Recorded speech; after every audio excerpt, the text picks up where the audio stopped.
Right, hey, from Sundance's hometown station in Houston. First of all, you know how proud we are of you. Question for both of you. First, Sundance. Your father was an incredible performer. You and Blake got to do that duet yesterday. Talk about your family legacy and what this win means for that and for the Porter area, for those who don't know that much about it. And Blake, out of your 5 wins, he's your second one from the Houston area. Danielle Bradbury was another win. You also brought Jake Worthington to the finals as well. Talk about your connection with those artists and from that Houston area. Well, for me, I'm just really proud to be able to be in the music business and do anything that may be impactful.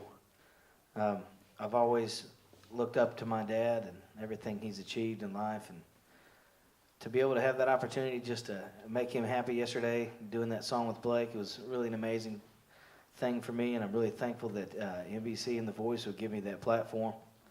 And he's brought so much happiness to people's life throughout the years, and so it's just really special for me to be able to do that. And as far as the music goes, man, I really don't know anything else. My kids, they're already picking on guitars and singing and making videos and stuff, so it's a tough life, when you're growing up and you want to be a famous artist. Most of the time you're a carny, and then you might get lucky like I did this summer and find some way to put your head above the water. It's about that simple. Before I answer your question, how much longer till your kids can audition for the show? Because that's the first thing I thought of. You could be 13 now and audition for this show, so I want to have the first shot Levi's got at 30 his years. kids, for God's sakes. It's no surprise to me that there's been several artists, even besides the ones that you mentioned that are from that Houston area. I think you mentioned Danielle and Jake and now Sundance, but Ray Lynn's from down in that area, and there's been actually several. And I don't really know anything other than to say that I definitely feel a connection with Houston. I have since the day I decided that I wanted to be a country singer. One of my dreams in life was to be an artist that sang at the Houston Rodeo. That was like, you knew you made it as a country singer if you got to perform at the Houston Rodeo. In fact, you failed, somehow in my mind it was like, well, he's never played the Houston Rodeo, so in my mind that's that big of a deal. So I have just felt such a kinship and just such a bond and connection with that Houston area and with the fans down there, and it just has been such a major part of my heart and my career too, and touring with George Strait.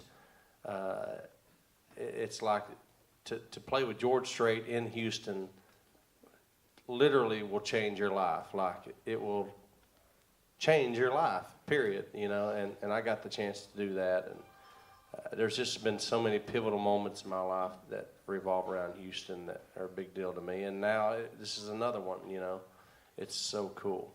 There's a lot of great music in the area down there, East Montgomery County and Houston, Spring and Cypress, and I know a bunch of wonderful musicians, great songwriters, and I'd love nothing more than to have the opportunity to bring some attention down to that area and let some of these guys get out and be heard, because there's some really good stuff going on down there.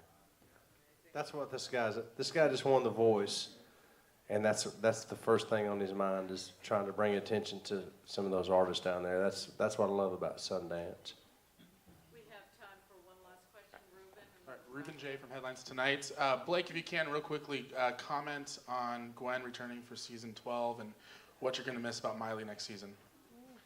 Oh gosh, Miley not being here for a season now is like not having a rainbow after rain. Yeah, I mean, it's like, it's unbelievable, She's brought so much to the show. And that's the thing about these coaches coming in and out, it sucks. I mean, look, at this point, I wish we could have 16 coaches or however many we've had over the years. There's not been one coach. I can honestly, from the bottom of my heart, say there's not been one coach who's come and gone that I don't miss and that I don't have a lifelong friendship with now. And a lot of which I've recorded with. I mean, if you would have told me 4 or 5 years ago that I would have a record with Shakira or Christina Aguilera or Gwen Stefani, it's unbelievable what this show does, not just for the artists that participate, but for the coaches, and maybe I'm being selfish, maybe mostly me, I don't know.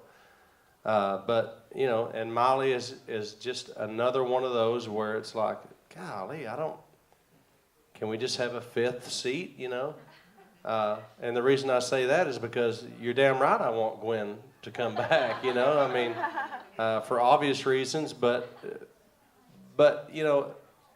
as far as Gwen as a coach, I think that's what I need to bring the most attention to.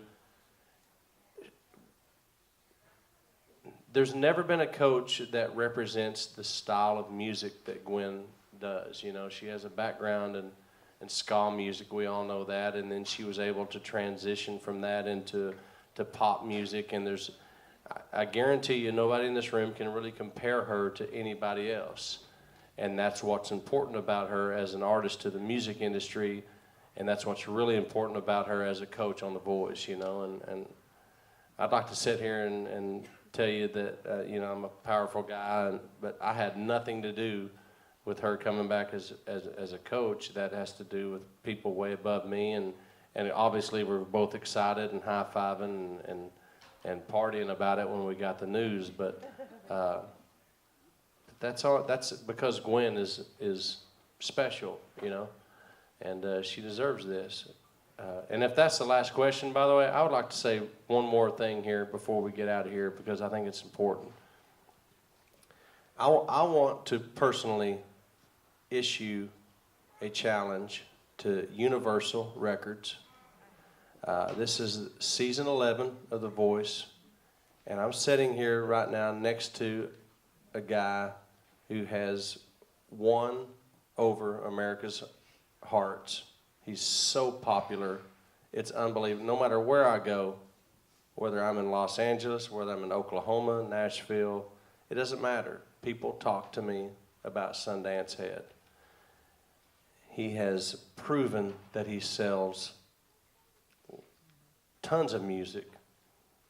His biggest selling song, arguably, is going to be the song that he wrote by himself. I hope that we can all come together, meaning us and Universal Records. This is the guy that I think can break the mold and become a star out of this show. I hope, and I give my word that I'll put my work in, and I know he will. This guy deserves to be a star, and there's no excuses anymore.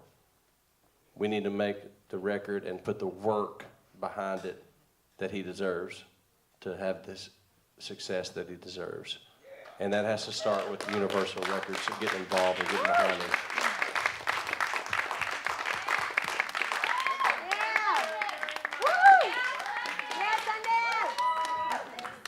Thank you very much, and thank you for supporting us all season long. Sundance is off on a long media tour, so good luck to him.